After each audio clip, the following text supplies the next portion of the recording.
Well, hello, hyperspace. My name is Davontos, and it's time to get hyped because this is some Infinite Warfare gameplay, and Infinite Warfare gave us some two really interesting weapons that just came out a couple of days ago, as far as I think it was a couple of days ago, and they're a little difficult to unlock. If you don't have the season pass, you gotta complete two difficult, well, not difficult, but somewhat difficult challenges, and I'm going to give you the easiest way to complete those challenges. So, let's get right into this.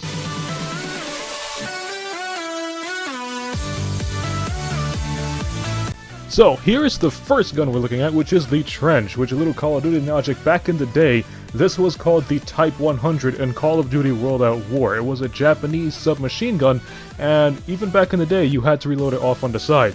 And back in the World at War days, this submachine gun was a beast. It was actually the submachine gun I always used to use. So everybody was using the MP40. I'm pretty sure a lot of you guys are familiar with that from Black Ops 3. I was using the Type 100, and this is it. This is literally the Type 100. It sounds the same, it reloads the same, it has basically the same fire rate. They slowed it down a little bit, but this gun is a beast. It was a beast back then, and it's still a beast now. And the way you have to unlock it is to play 20 games and get 10 kills using a classic weapon, which is, you know, the old school weapons, the UMP45 or the M1 Ground or so on. So this one's pretty straightforward. I can't really help you out with this one because you just got to get 10 kills using a classic weapon, and depending on what classic weapon you unlocked when you prestiged, well, it's kind of all on you. Sorry, but I can't really help with that. However, here is the next weapon.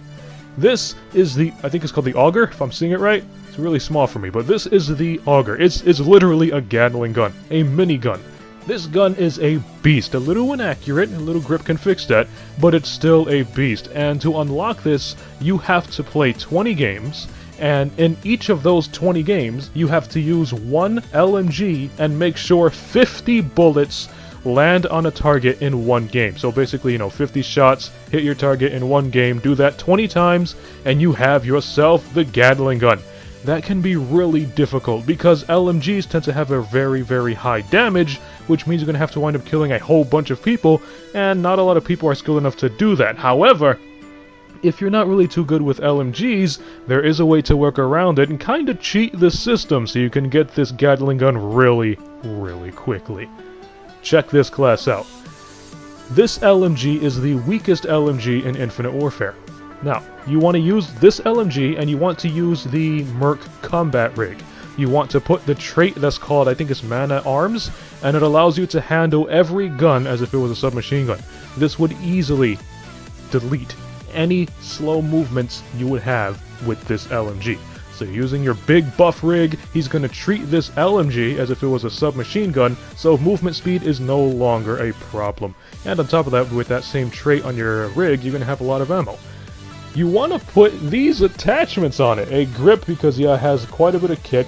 Some quick draw, so you can actually handle it like a submachine gun, because he's going to be running the same speed like he would be with a submachine gun because of your trait. However, if you put quick draw on it, at least on the gun, he will literally be handling it like if he has a tiny submachine gun. A big gun functioning like a tiny gun. That is broken, but it's really effective. And on top of that, you want to put a suppressor. Here's where the trick comes in. Everybody knows suppressors make your gun weaker. By default, this gun is, I believe, a 3 to 4 shot kill. With a suppressor on it, you're going to see yourself having to do about 6 to maybe 8 shots on one target. And that's what you gotta do to complete this Gatling gun challenge. It's not telling you to get the kills, it's not telling you to win the game, it's telling you to make sure your bullets hit the target, and you have to make sure at least 50 bullets hit targets in one game. And using this very weak MG, because we made it very weak, using this very weak MG, with 8 shots to kill per target, you will have that Gatling gun in no time. I highly suggest you guys try it out. This is what I was using to unlock it, and I got it in literally all 20 games. There was no game that I got less than 50 hit markers on one target. Now, I will warn you, because you have to put so many shots downrange and so many hit markers are going to be hitting your target, you will be dying a lot, because you will hardly get any kills. But as I said before, to unlock the gun, it's not about getting the kills, it's about getting them hit markers. And trust me, when you unlock the Auger Gatling gun, that gun is a beast. It functions just like a minigun. Slow fire rate at first, fire rate starts to pick up, and it's literally a bullet hose. I believe it has 65 bullets in the magazine. You can slap on extended mags on it, which I think brings it up to 85, 90, or 100. I'm not too sure, I don't remember. And a really good attachment is laser sight on the Auger, because on default the hipfire spread is really good on it, so putting a laser sight on that Auger would make it a beast for hipfire. And that's basically about it. Remember, use that LMG, slap on your suppressor, use your Merc with the man-at-arms trait, and you'll have this LMG in no time. So if you like this video, punch that like button with a mighty force. You can follow me up on Twitter at DavontosMan. And as always, I'll see all of you in the next video. Have a nice day!